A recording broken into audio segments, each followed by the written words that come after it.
Saira, we have been discussing karma and the impact of karma on our lives for the past few weeks. Another topic which was of interest to many devotees or many participants was free will or freedom. So we have chosen Discourse of Swami, where the entire discourse is sort of dedicated to the topic of freedom and the free will. So we have chosen that as the subject of study. This topic is actually, it's a nice continuation to the discussion on karma itself. So we will see for the next few weeks what we can learn from what Swami is saying. I will also take this opportunity to ask all of you to provide any suggestions you may have in terms of topics which you would like to cover in the next for the study circles when we complete this topic. That way we can collect any material from Swami's discourses and use it. Thank you very much, Saira. I will ask Sister Kalyani to read the first paragraph from this discourse, Saira. It is not easy for the common people to understand what is spirituality and what is meant by freedom of the individual. People should not think that spirituality means being alone and living in solitude. The aim of spirituality is to sow the seeds of love in all mankind and enable the buds of peace to blossom in their minds. If we seek divinity in this exercise, there will be no room for either spirituality or freedom of the individual. Spirituality and freedom of the individual was the theme of a debate which preceded Bhagavan's discourse. Participants in the debate did not recognize the role of the heart. They seemed to think that freedom consists in speaking out whatever they feel. So I think there's nothing much by way of explanation from my side is required. I think Swami, as you can see, this discourse of Swami follows a debate, I guess, among students, which was staged in front of Swami, where they are discussing spirituality and freedom. Swami is sort of finding issues with what the speaker spoke and identifying that they had ignored the role of the heart in either the freedom or spirituality. And that just sort of sets the tone for the discourse of Swami. So I will invite the participants to share any thought you may have. Can anyone hear? Because someone says that they can't hear me. Maybe I'm talking softly. I will talk louder. We can hear you. We can hear you. Okay, thank you very much, brother. Sivabalan from Sivabalan had mentioned that he couldn't hear. Okay, so the thing is, so that's all I have to say. I will invite the participants to share your thoughts from reading this paragraph of Swami. Saira. Sairam, brother, I don't know. The title, it says the spirit of freedom and freedom of the spirit. Would you be elaborate on this one itself, because I couldn't really get it what this title is meant to me. Thank you, Saira. Okay, Saira. I think that the term freedom, I think it comes from the Sanskrit word swatandra. I think Sudanthiram in Tamil, I think people say. That's independence or freedom from someone who controls us. So the spirit of freedom is something which everyone craves for. We don't want to be subject to someone else's authority. We want to be able to function independent of any form of anyone controlling or putting boundaries on what we can do and what we cannot do. So that is considered the spirit of freedom, Swatantra. And so that is the spirit of freedom. Swami is talking about freedom of the spirit. The spirit does not have any boundaries. It's not bound by any rule or law. And so that is the topic which was discussed, I guess, in the debate among students. So I hope that clarifies what the topic stands for. So again, spirit is here. I think the freedom of the spirit is the freedom experienced by the Atman, which is not, it's completely free. It's not bound by anything of this world. I think that's what talks about. So I hope I don't know whether I have not clarified what you were looking for, but that's what I understand, Sai. Because the heading, actually the title of the debate was spirituality and freedom of the individual. But the somebody put the title for this discourse, the spirit of freedom and freedom of the spirit. They used the word spirit in two places. And then that is that anybody can get confused, Yes, so, I think. Yeah, that's the reason. So okay, that's it. Thank you. Sai Ram, when I look at the title, I thought the freedom of the spirit, that is the one I thought is the liberation or the self-realization, the latter part of the freedom of the spirit. That's little more clearer than the first part, the spirit of freedom. Second, it was clearly able to understand by me, freedom of the spirit, really. So free from this body, mind, intellect. So that is the one we call enlightenment or liberation or moksha, or that the latter part is freedom of the spirit. That is meant by that one. But the first part, that was little bit really doubtful to me. What is the spirit of freedom? I know that part is more of worldly freedom, but the latter part, it was clear to me. Freedom of the spirit is more of self-realization or the liberation or the moksha, that kind of. Thank you, Saira. Sairam, sister. Anyone else would like to comment on anything which we have read so far?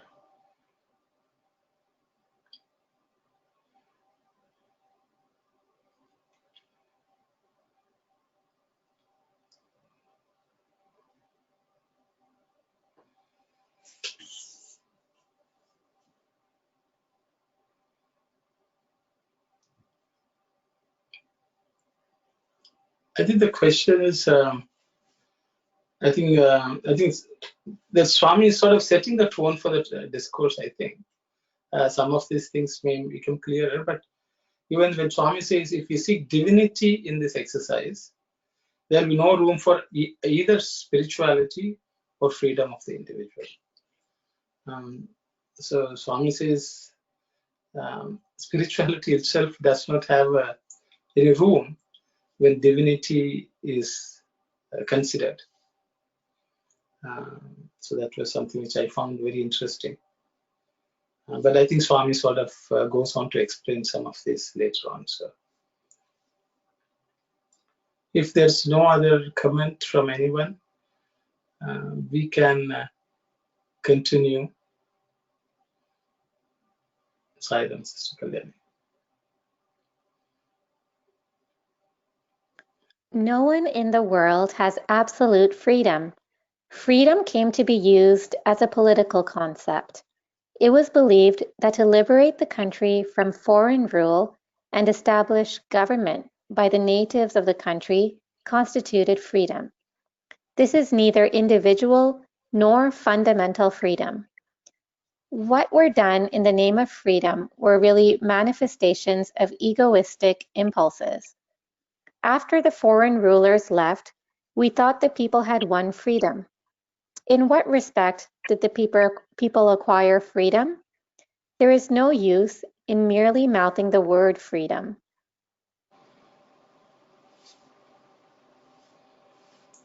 So I think Swami is again talking about independence, especially in the Indian context, I guess. I think it applies to all other countries as well. When there was foreign rule, everyone wanted independence. They fought for it and they thought they won it. Years and decades have passed, but no one feels they're free. They're still, they find somebody else controlling them or putting boundaries on what they can do, and they're limited by others within their own country. So that's why Swami is saying people's understanding of what freedom itself is a bit faulty. That's what I understand. And so I will ask anyone else from the congregation to share your thoughts.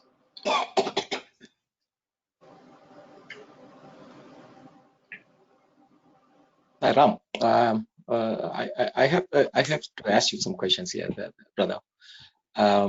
Here we're talking, and Swami is talking about the political concept, and even in the country that we are living in, even in the US, the freedom of speech and freedom of for everything, whatever they could do anytime, sort of things, freedom of press, all these things. Not that I want to bring in that topic into this spirituality subject, but how, because every one of us are treating this freedom in our own way. The countries are choosing it, or maybe whoever the political leaders are choosing it, or the people are following it, or the people are using it and the leaders have to follow it, sort of things going on here. Like how this, how we can, because to my knowledge, what I thought was we should be doing the worldly affairs, we should be spiritualizing the worldly affairs. Whatever the actions that we perform, we should spiritualize it. That's my understanding for this spirituality against that worldly. There's no difference should be between the worldly affairs and the spiritual affairs. So how that part coming here, like everything is like an so as Swami has mentioned, everything is a sort of an egoistic impulses. Or would you kindly, or the congregations, please let me kindly clarify these for me. Thank you, Saira. Saira, brother. Anyone from the gathering who can share your thoughts on what Brother Arul has mentioned? So, Sairam, brother. So, because of the foreign influence, if we take India, so we thought when the foreign rulers leave the country, we can experience the freedom. So, what is happening now? Because the people are differentiated by the color, caste, language, religion. So they are not enjoying the freedom. But when you look at the humanity, forget about this differentiation. Then when you look at the difference, when you look at humanity, then you will understand the freedom according to this one. This is my understanding. Thank you, Sairam, brother. Sairam, brother. Anyone else would like to share your thoughts, please? Sairam, Can I just go back a little bit? Now the word spirit of freedom to me seems like maybe it was meant as the essence of freedom, because in this slide now he goes on to say what is freedom, and that it's a much broader definition and a wider spectrum. So I think the title which we were discussing about a few minutes ago, where they say the spirit of freedom, is probably like there the spirit is meant to mean essence. Like sometimes we'll say the spirit of that association or something. It might be a little bit of linguistics and semantics here, but also again it's always, I guess, in the context of the spiritual. And then, like brother was saying, when the country was under the rule of foreigners, regardless of caste, creed, religion, everybody was united, because then the fundamental common goal for everybody was get independence from the British rulers. Once that was done, the internal things started surfacing, the caste and the religion and other socio-economic factors. Once you narrow that down, then there's individual own internal conflict. Sorry.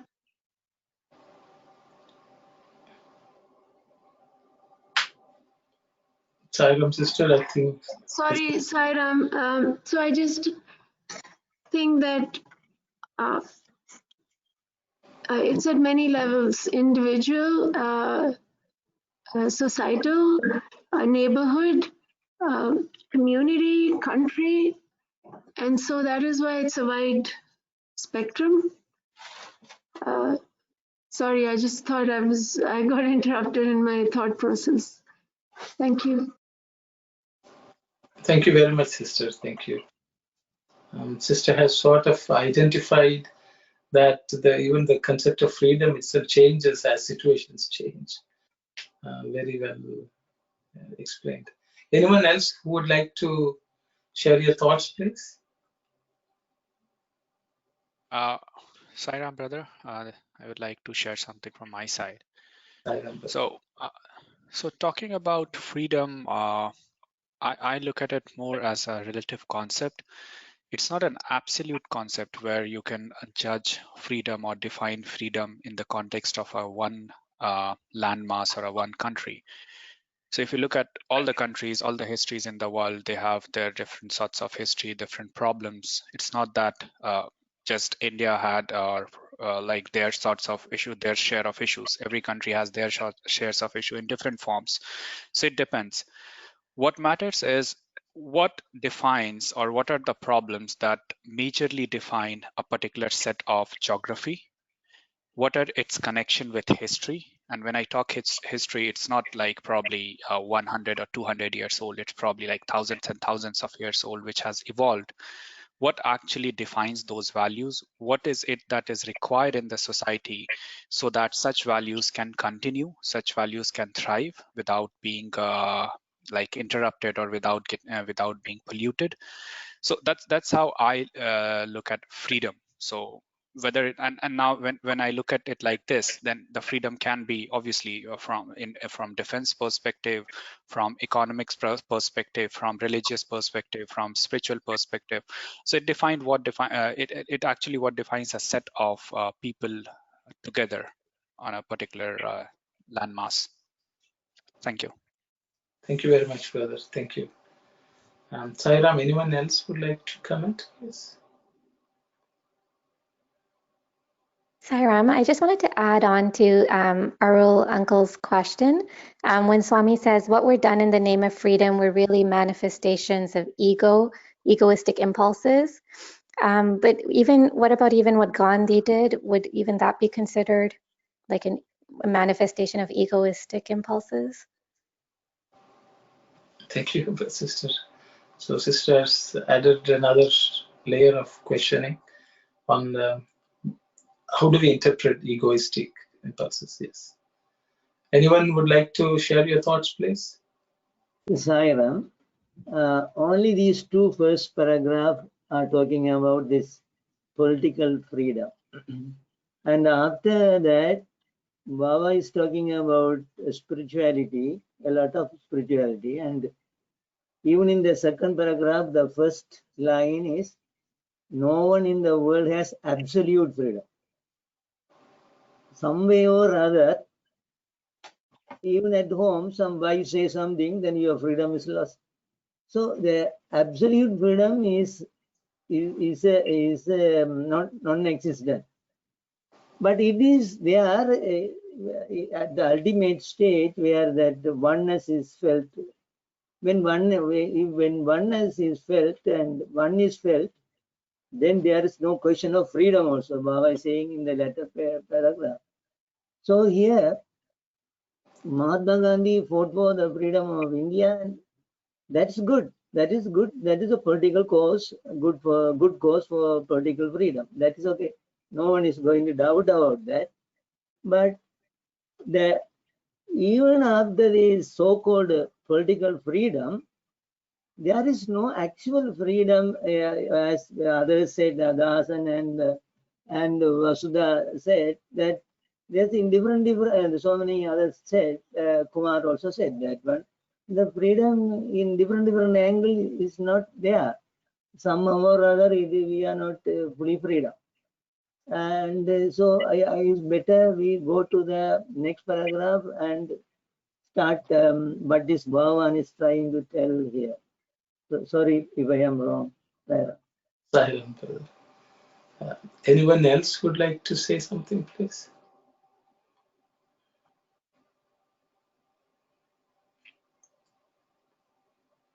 So, I mean, so I'll just say something at least, and then we can move on. As brother said, Swami is actually all these thoughts, questions which come up in our head will be answered by Swami subsequently. But I think I'll just touch on a couple of points which Swami has spoken about. I think, as everyone has said, there's no absolute freedom. Swami has said, and that's why Brother Kumar said, freedom is relative. That's why Swami said there's neither individual nor fundamental freedom, actually. So the thing is, I think two issues, I think, just to understand this, what Swami has said. One is that the egoistic impulses manifestations. See, because in this world, what happens is when we want to have our way, ultimately, you know, when we want something as an individual, we want to have it our way. We want everything to be conducive. It will be supporting us. And then we think we have freedom. And the reality that the world has to be conducive itself means you don't have freedom, because the world can't put a stop. But the thing is, we all are aspiring to have it our way. What we want to achieve. You know, we don't want anyone to interrupt what we want to do. So that is the standard human impulse. So what happens is we try to find an enemy who is actually putting a stop to this. And then we are saying that person or that group of individuals or that country is oppressing us from us achieving what we individually want to achieve.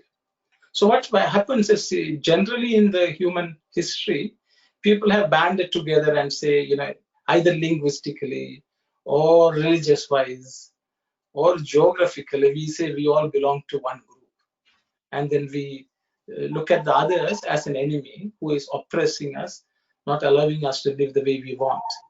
So this is the story of human life in every country in the world, wherever human beings are. So that's what Swami says is ego is the manifestation of the ego. Ultimately, it's individuals who want to achieve what they want for themselves and whoever they think belong to them.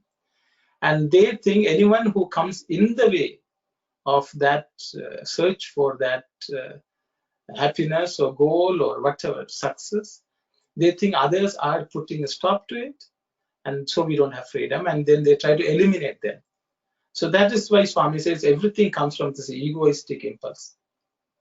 Then talking about Mahatma Gandhi, yes, he fought the Britishers.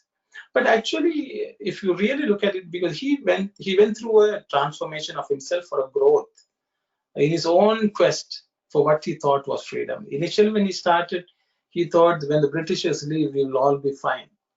That's how he started.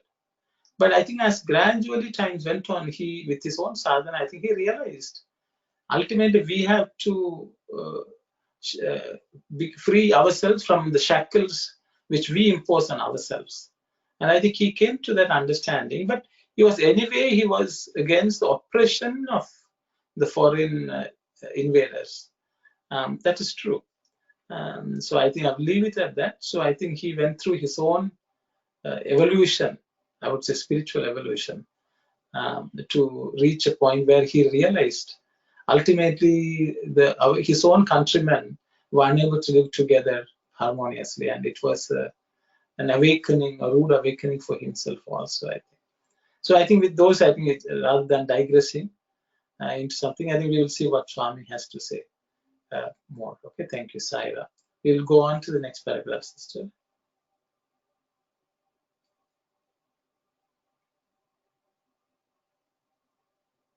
Only when unity is achieved will freedom be meaningful.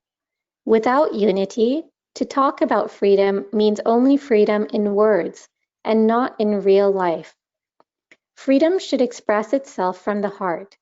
Heart here does not refer to the physical heart. Heart is not related to any particular place, time, or individual, or a country. Hridayam, heart, refers to that divine principle which is equally present everywhere, at all times, and in all people, in every country. This heart has no form. What is regarded as heart in a human body is a transient thing. The freedom consists in the recognition of that divinity, by knowing which all else is known. Sairam, sister. As we can see, Swami is introducing another concept, which is unity. And he says unity is a precondition for real freedom. And I think the rest of it is, Swami says we should cultivate that unity, and that unity is cultivated from the heart. And then Swami is elaborating on what that heart is. And he said it's not a transient thing. That means it does not die when we die. It is beyond that. And Swami is sort of equating that heart to divinity itself. Realizing the divinity is the real heart, the divine heart, I think Swami says. And that can give rise to what Swami calls unity. And that unity will grant us real freedom, is what Swami says. So I will stop there, and I will invite anyone to share your thoughts or comments. So here, unity, by unity, Swami means the unity among the people, among different community, or is it thought, word, and deed? Silent.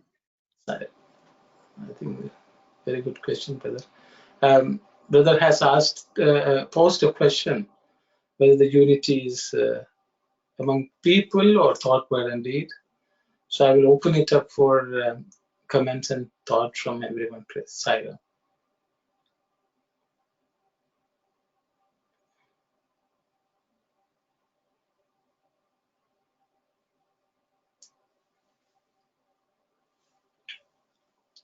So, sorry, Go ahead. please go ahead. No, you go ahead. Okay, thank you. So, unity, how I would look at it is more unity with mind and oneself, like mind and heart are in sync. Because even if like a group of people are in unity and they're out to destroy something, then that wouldn't be freedom, right? That would be counterproductive to the society. But if there on the first level, if there is a unity between one, like on an internal level, then probably people would be much more realized, people would be much more enlightened, and they can take the next step of taking unity more in a physical form of like getting together a group of people. Otherwise, it will be harmful for the society if there are a group of people who are driven by some agenda which is not good. So that's how I look at it. Thank you very much, brother. Sairam, Sister Shivani, you were about to say something. No, same brother has said very well. You have to be, you have to, for the first level is there should be unity in your word, thoughts, and deed. Then only you can see unity outside. So many times, it's very easy. I have catch myself in a practical sense, study circles say big things, but the next moment when I say, oops, what did I do? I was totally contradicting what I said in my action. So it takes little sadhana to have unity, then only our mind will be free from all the worries, because you're so free, right? You're not worried about what I said, what am I doing? So you have to free yourself within first before you unite with people. Thank you very much, sister. So basically, a few minutes ago they asked a question about unity. It does apply to people with diversities. So basically, in my opinion, unity applies to people of all diversities, all religions, in all countries, because unity, because it's a concept that applies to all people. Thank you very much.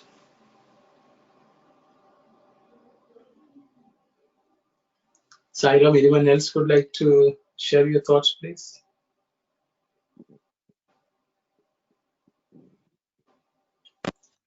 Sairam? Sairam, sister. Okay. So, for me, unity, my understanding of unity is the unity is just acceptance of the oneness, so that oneness with the universe. So, when you talk about how unity is achieved, where freedom, it will be there if you have unity, is to accept the fact that everybody is part of the same universe, which is one. So like whatever goes around comes around, that type of concept would actually really help or benefit us all in understanding each other and knowing our differences. Thank you very much, sister. Sairam, anyone else? Yes? So Sairam brother, here they are saying the heart is not related to any particular place. That means Swami is mentioning about the mind.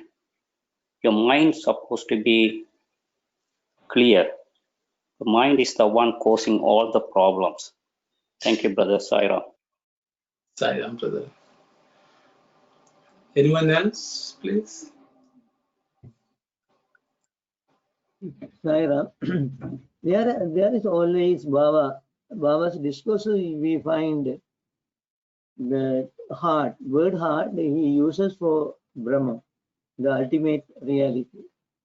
So we always have to connect when Baba says heart, then he is talking about the ultimate reality, which Hindus call Brahma or Parabrahma. So let us keep this in our mind, I think, to understand further, I think. This is my opinion. Thank you, sir. Sairam, brother. Anyone else would like to? So maybe I will share some thoughts, which triggered when everyone else is discussing also. So I think the brother who asked was, I think Brother Vimalis asked, is what does this unity refer to? Whether is it thought, word, and deed, or among people? And then Brother Kumar suggested that it's with the heart and united. So, and if else, sometimes people can get together to do something bad. That kind of unity is not necessary. Swami has said, thought, word, and deed. He says generally people don't unify the thought, word, and deed when they do good actions, generally, because they are worried that something will not work. So they may speak something, do something else, and so on. But he says always thought, word, and deed are generally synchronized when we want to do something bad. What we think and what we do and what we speak generally will be all so aligned when we do something bad. But he says that kind of unity, when it's employed to do something bad around us, is not good. That's something which Swami has always said. And then he has gone on to say that you should be, that thought, word, and deed unity should be aligned with the heart. As Brother Sivadas has already said, the heart, which Swami always says, Hridaya, which is which is filled with daya or compassion. That is what can bring about unity in this world or among people. That compassion is something which can unify everything in this world. In compassion comes sacrifice.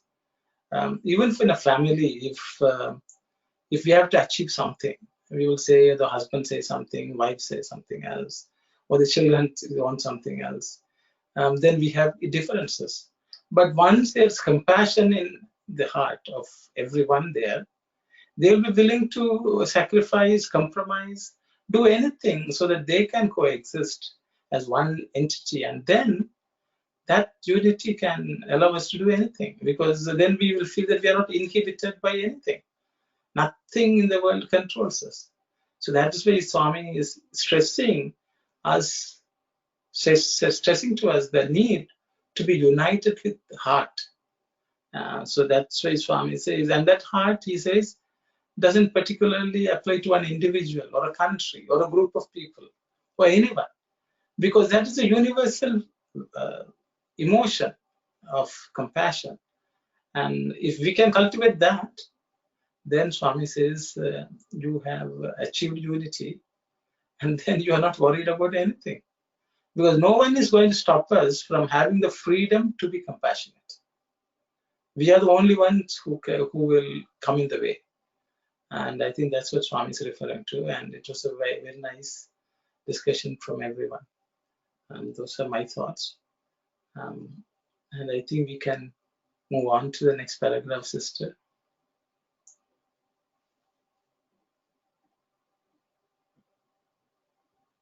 Knowledge of the self is most essential. As in the microcosm, so in the macrocosm. Brahmanda is a spiritual saying, is a scriptural saying. The microcosm is a part. The macrocosm is a universal. Man today seeks to know many things, but does not know his own true self. In the Upanishads, there is an episode relating to a great Pandit, Uddalaka, and his son, Swetaketu. Uddalaka sent his son to another preceptor for studies. Swetaketu studied under the Guru for 12 years and learned all the different subjects. Puffed up with pride about his vast learning, he came to his father and told him that he had learned everything. The father asked him, "Dear son, did you study that by knowing which everything else is known?" The lad's conceit was deflated. Of all forms of conceit, the pride in one's scholarship is the silliest. Uddalaka impressed on Swetaketu that Brahmajnana, knowledge of the Atma, was most essential. Sairam, sister, thank you very much. So Swami is talking about Uddalaka and Swetaketu. Swami brings them up quite often in his discourses. So where the father tells the son that by learning something by which you know everything else, and then only is knowledge. Again, Swami is talking about Atma Jnana, knowledge of Atma. Already has spoken about heart, which is a universal principle, and Swami is also introducing the concept of Atma, by knowing which everything else is known. In the early stages, Swami is, in the first section, Swami is talking about as in the microcosm, so in the macrocosm. So each of us, actually, how we are internally determines how this world is. I'm reminded of a quote from Mahatma Gandhi. I think Sister Kalyani had asked whether, he was egoistic to fight for the world. There was a quote which later on in his life, Mahatma Gandhi said, that was, you should become the change that you want the world to be. So everyone in this world should change themselves so that the world in which they live can also change. So the change has to be affected on each individual by themselves. So that basically means individual liberation results in the universal liberation. So I'm just reminded of that. So I will pause here and invite everyone to share their thoughts, please.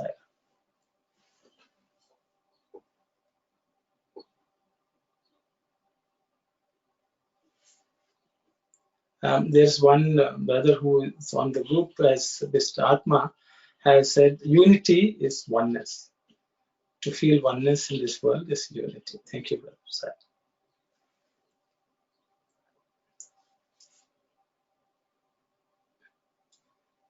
If no, there are no comments, I think we can move on because it's a bit of a story.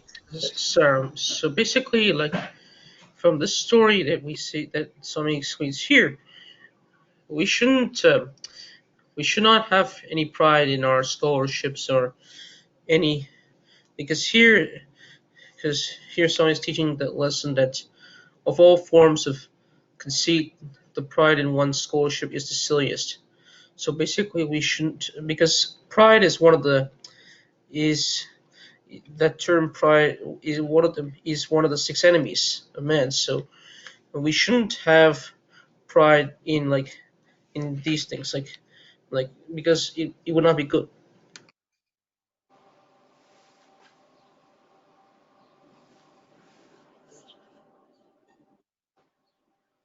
I think we lost Brother Shobal, it looks like. Yeah, I was here. Okay, thank you. Okay, sister, you can read on. Maybe there'll be more discussion in the subsequent paragraphs. Try to understand the I. Sorry, Kalyani, I have a question here. Sorry about that. The question I have is, study that by knowing which everything is else. Dear son, did you study that by knowing which everything else is known? How can we? Would you be? I know if we are discussing the titles of Atma principle here, and after realizing that we are all Atma, we are all divine, and then what? Then how everything else is known means what? We come to understand that everybody else is God or sort of thing. So what does that really means here? Okay, thank you, brother. I will invite anyone in the group to share your thoughts, please. The brother is asking, how can, by knowing one thing, everything else known? Is it knowing the Atman, and how that results in knowing everything? Saira. Okay, go. Sister Anandi, you go ahead. Yeah. By this question, what I understand, the father is asking his son that, did you study or did you know about the Atma or Paramatma? By knowing that, everything else you will know easily by knowing that Paramatma or the Supreme Soul. So you don't need to, even if you study everything else, but without knowing the power of the Atma, still you would be lacking, or you have to still learn so many things. But if you know about the Paramatma and its power, then even if you don't study, by knowing the Paramatma, that would help you to know everything else. That's the interpretation I got it from this question. Thank you, Saira. Saira. Sorry, Uncle. Uncle wants to say something. No, you go ahead, Sister Shivani. My understanding is, again, it's very little. When Krishna said to Arjuna, when he really showed him his Swarata Rupa, Before that, Arjuna was keep questioning, what if this, what if this, these are my relatives, how can I do? Because he was thinking, I am doing. When he really got the jnana of who I am, the Paramatma thing, I mean, what is the reality? The truth is, there was no question. There was no question whether I am doing it, who is doing it, because he got that wisdom from that Krishna. Thank you very much, sister. Brother Sivadas, you wanted to say something? Good example, but don't take it in a wrong sense, but Baba, Sathya Sai Baba, he knows everything in the universe, you know. He knows everything, even the diameter of the sun, he tells immediately, oh, so many kilometers. So even many jnanis also, we can see that they just tell anything that you want.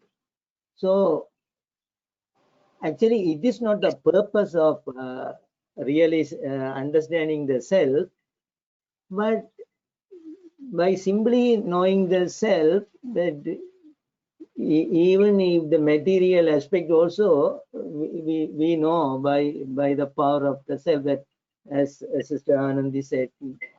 So every time, all the time, Baba used to say that the same thing.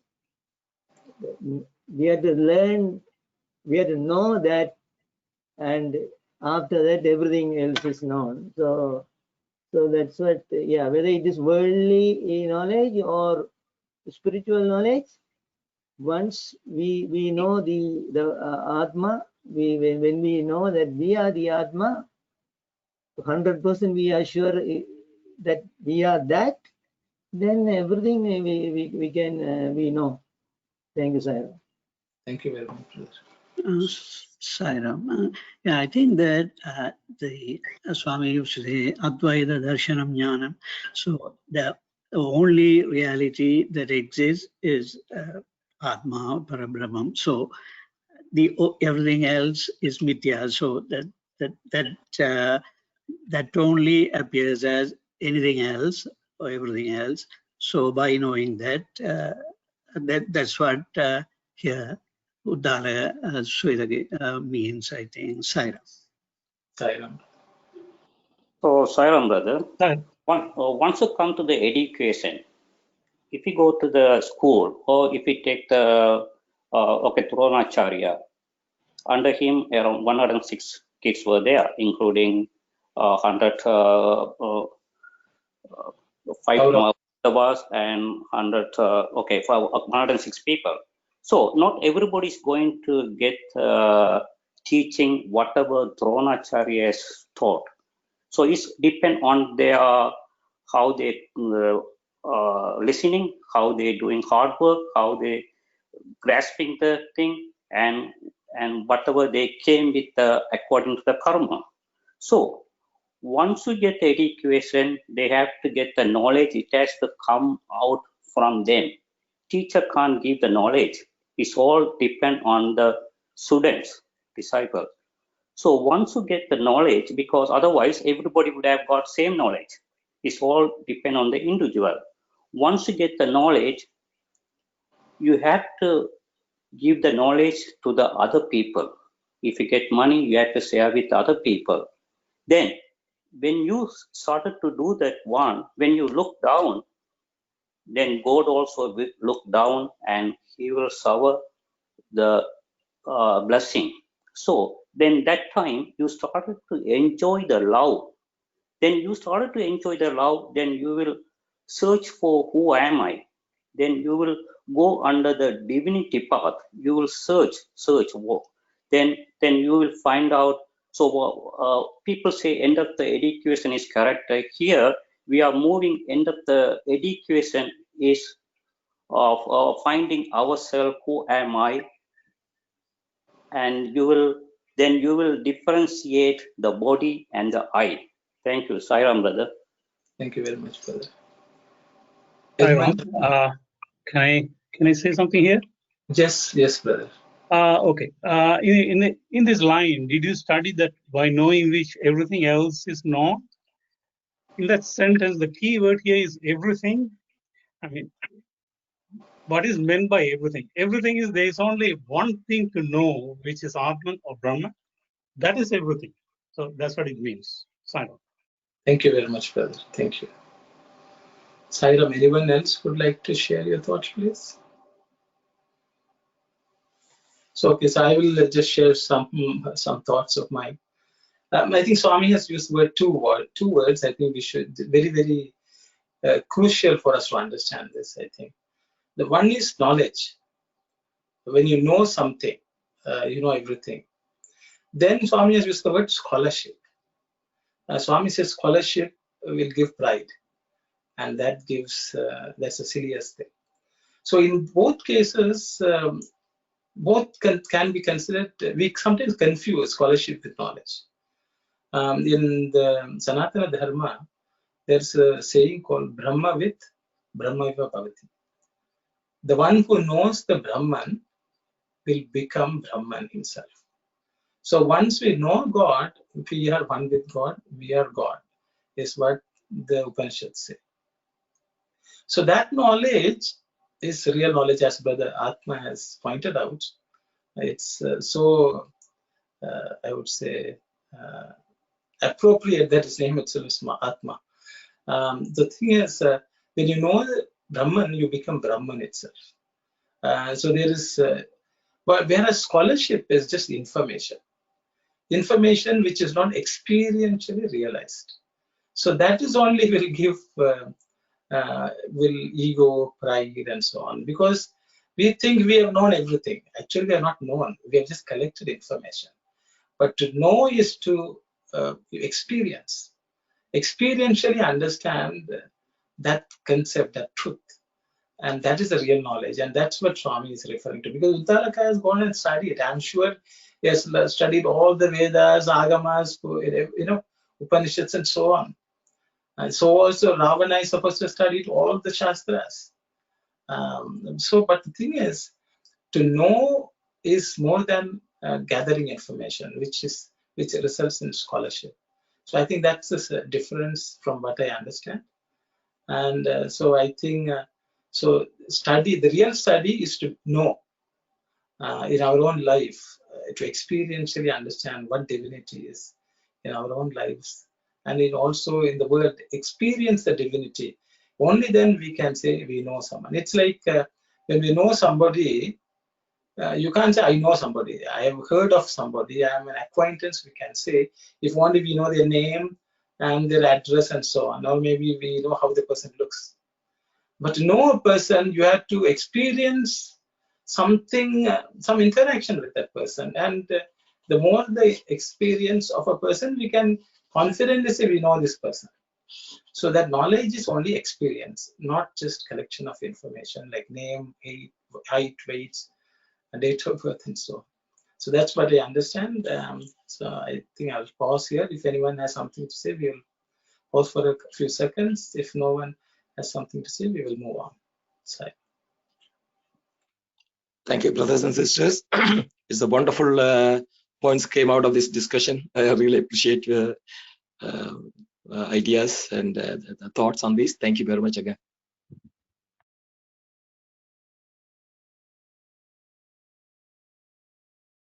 Sister Kalyani, you can move on. Try to understand the I, which is the heart. When anybody asks you, "Who are you?" and if you reply, "I don't know," you will be considered a crazy person. How are you better than that person if, without finding out who you are, you embark on inquiring into the nature of other things? You have first of all to find out who you really are. If you give your name as Ramaya, you are disclosing the name given to your body. When you say, "I am Ramaya," there is an entity, the I, which is different from Ramaya. You must try to understand that I. That I is the heart. It is the Atma. It is Brahman. Thank you very much, sister. I think Swami is sort of answering some of our questions here. So I will open it up for anyone to comment or share your thoughts, please. Swami is trying to make us find out who we really are.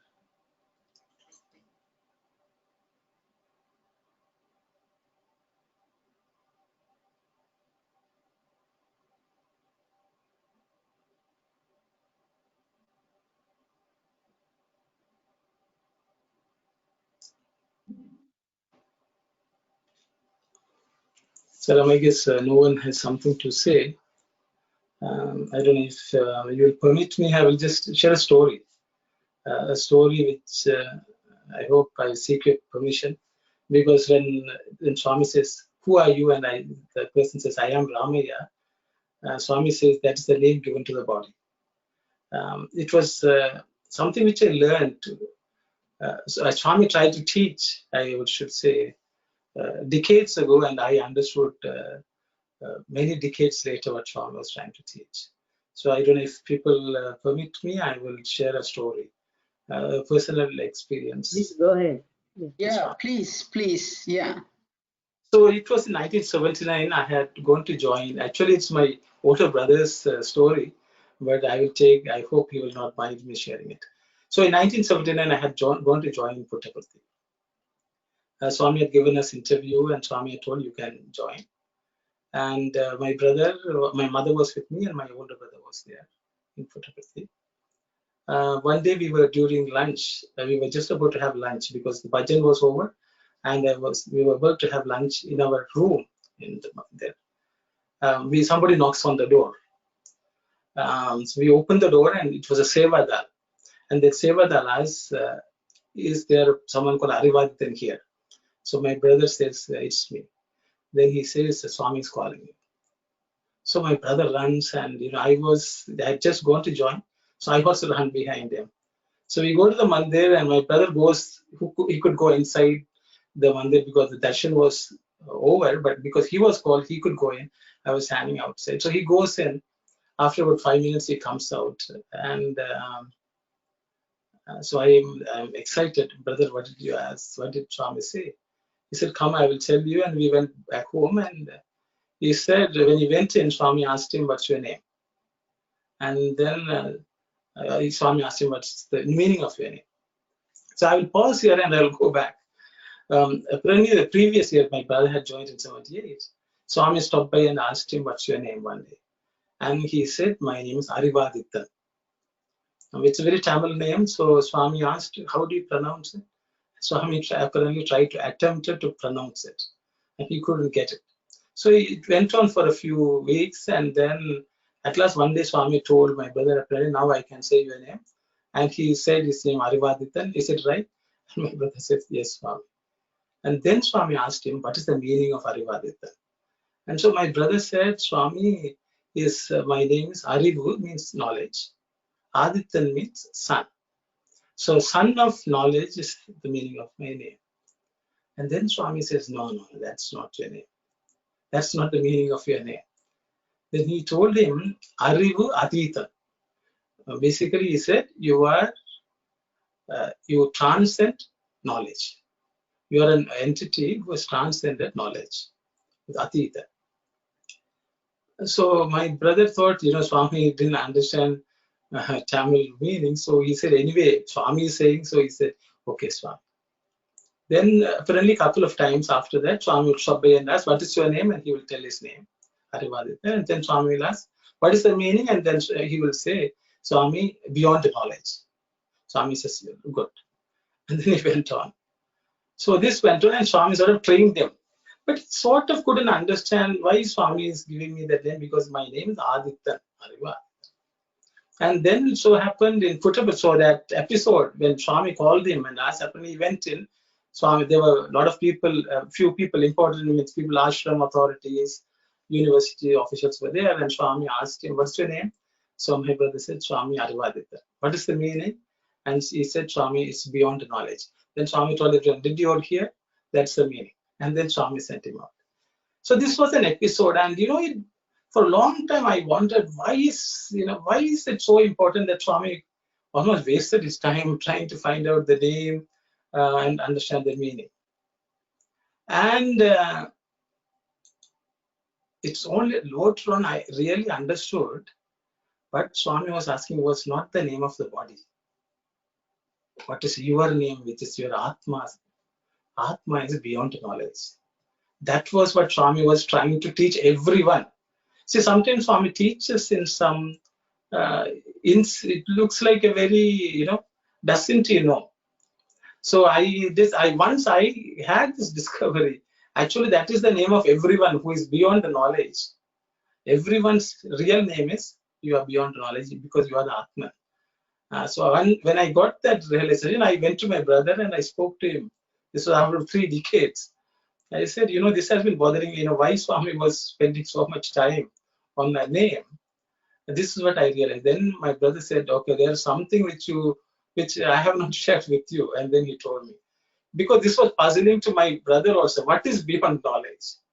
So apparently one day Swami stopped by and asked him, okay, the meaning of the name, beyond knowledge, do you know what it is? Then my brother said, Swami, I don't know. Then Swami told him it's love. Love that is beyond knowledge. So I'm reminded of that. I thought I would share. It is the way Swami, Swami, how he teaches, we don't understand. Because sometimes he puts the seed on. And when I read this, it sort of triggered that memory. So Swami again and again points to us. You are not the body. Don't think the name of your body is your name. You are Atman. Understand that. That has been his, when I was a 15, 16-year-old kid, I got exposed to this.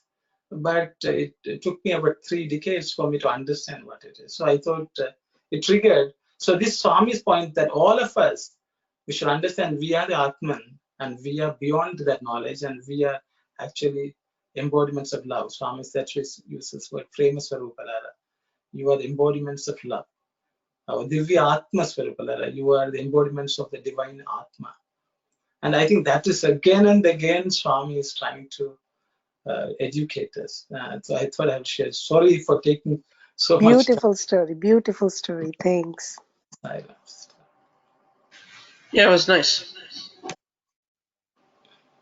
Anyone else would like to share your thoughts, please, on this paragraph? Sorry, I took up too much time, I guess, on this. If no comments, we can move on, Sister Kalyani. Sairam, so the I is common for everybody. I am so and so, or I am engineer, or I am doctor, and so I is common for anything. Anything I is common. So the I, suppose here we have 33 people here, but 33 eyes are there, but all eyes merged in only one eye, which is Brahman. So even though in the practical life, day-to-day life, we are using I every time, we don't think the root of this I. The root of this I is, as Brother Aruna said, love, Brahman or love. So we are basically that, but there is some ignorance in us to trace that I to that big I, which is love or Brahman. I just wanted to share this one. Thank you, Sir. Thank you very much, brother. Thank you. So, question, Brother Arun, now. The story, and it's just, if I'm not taking too much time, I'm just going to quickly pause. So when we are talking and reading, okay, love others and see Swami in other people, word, thoughts, and deeds, so many things, isn't it? It will be the primary focus of a human being should be to focus on that I, or that truth, that we are Atma. Then everything will fall in place. If we take that sadhana of understanding, that sadhana should be just to understand who am I actually, what's my purpose, or who am I, what Bhagavan has said, that you are Atma. What does that Atma look like? What is this Atma? If we just strive towards that, then everything will fall in place, isn't it? Yes, yes, yes. That's what knowing one, that which by which everything else is known. By learning that, we all will actually everything will change, and that's what Swami is trying hard for us to teach us and asking us to practice. He's used the word heart, which is love, Hridaya, or he says Atma, or he says Brahman.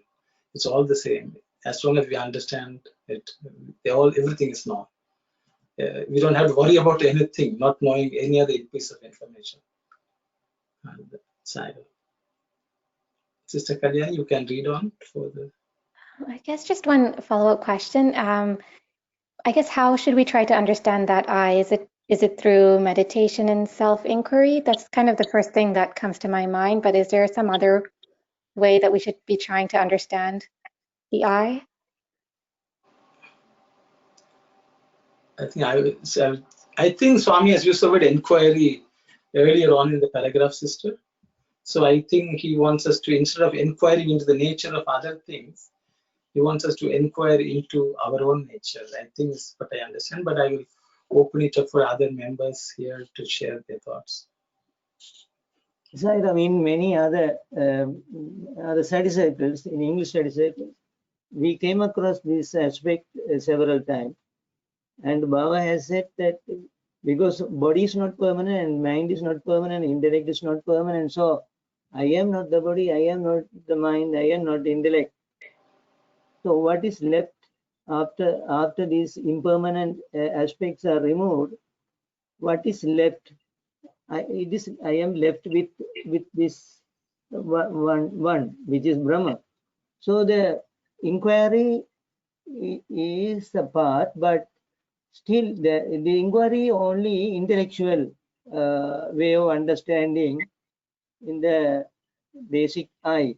But if we want to realize it, and we have to, the first thing I think, the giving up of all desires and involvements, no?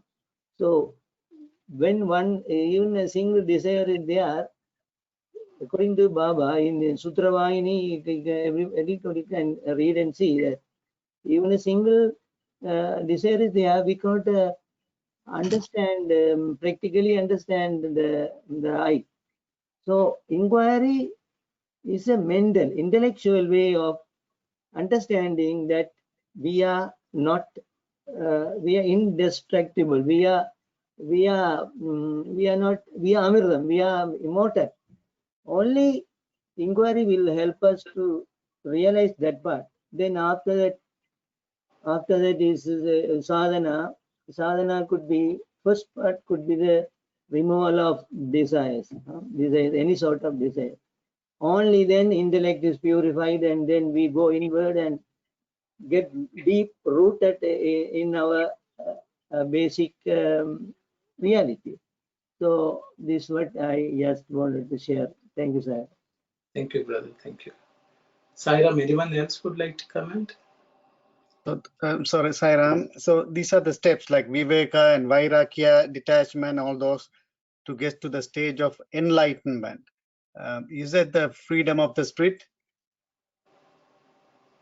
Getting enlightened or realizing that I am God, or I am love, I am love.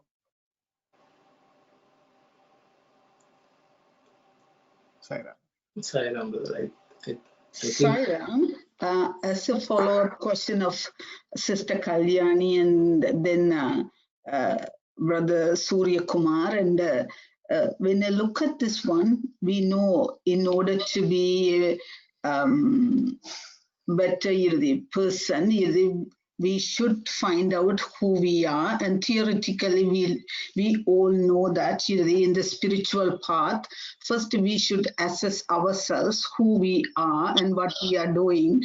That sort of the inquiring state, it is also called as introspection, and but we all say theoretically, so what kind of questions we can ask ourselves, where we are at that the assessment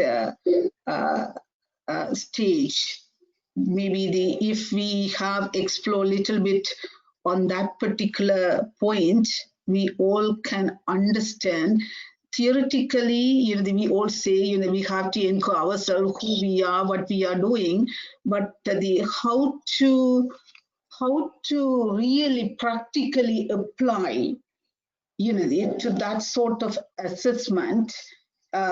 Even though we have studied in the previous classes, but if someone can quickly summarize, it would be like refreshing that particular point or part. Thank you, Saira. Thank you very much. Anyone, any takers on what sister has asked? So I think, brother, everything's depend on your mind. We are putting so many things inside your mind, the desires. If you reduce our desire, if you do our part in the divinity thing, then we can achieve our goal. Thank you. Thank you very much. I don't know, it's not to explain anybody, but I will share, Sister Kalyani, my experience. For example, when we do study circle here, any question which I think I need to ponder. I don't know it's meditation, but definitely I find time to self-inquiry. Sit down. It's a quiet time for me, like 10, 15 minutes. Just quiet myself. What does Atma look like? There was since 5-6 years I'm inquiring this. What does this Atma look like? What this concept is? The more I read, I'm not going to say clarity, but it helps me to calm down in a situation which used to educate me or stress me out, because I just go back. I said, I am that Atma, then why things are worrying? So finding that 15-20 minutes quiet time, silent time, looking within. And I found Swami really guides, because the books I have read, I don't think so my mind can think about it. It's just, it happens that it came and it helped me to go further and further.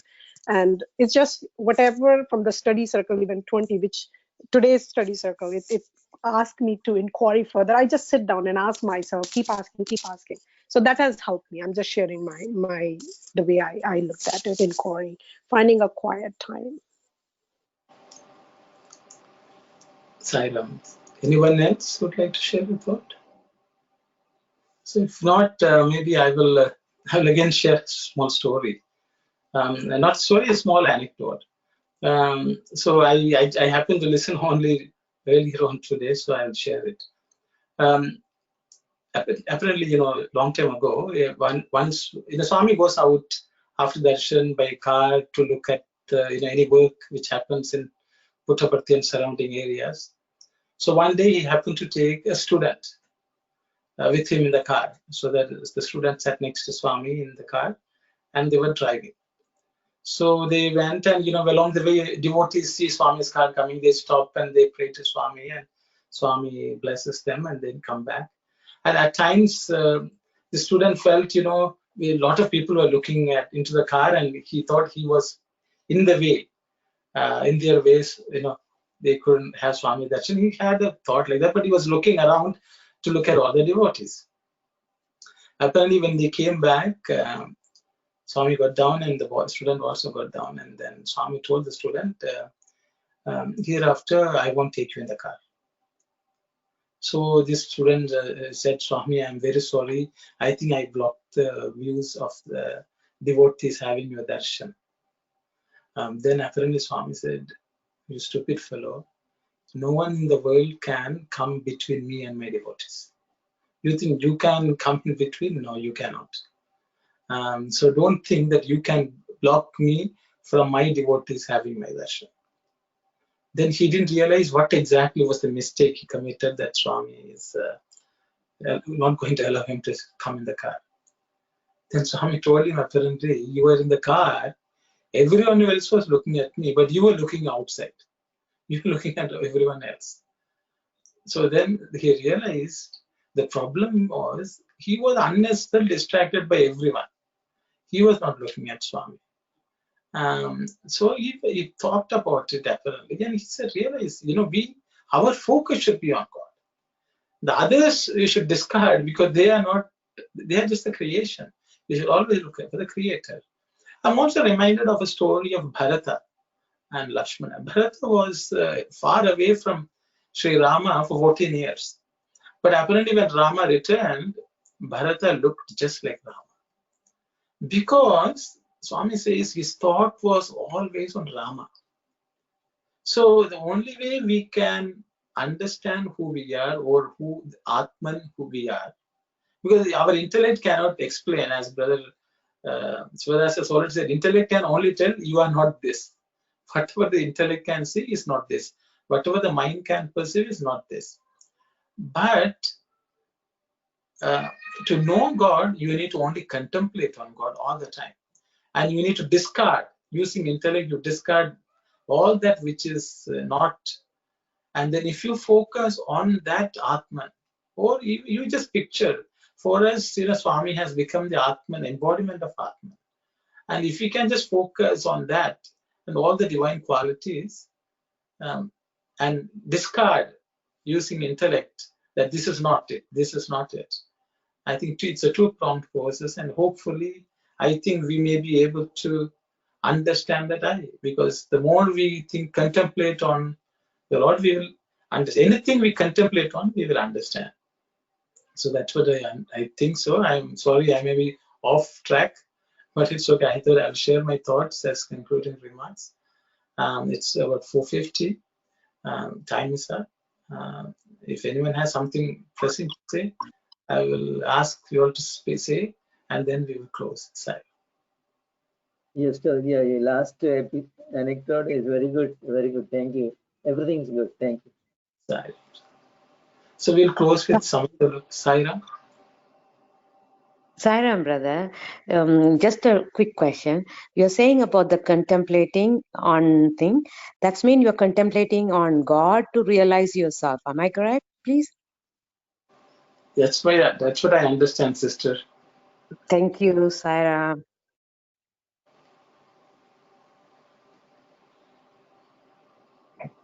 Okay, Saira. Om Samastaloka Sukhino Bhavantu. Samastaloka Sukhino Bhavantu. Samastaloka Sukhino Bhavantu.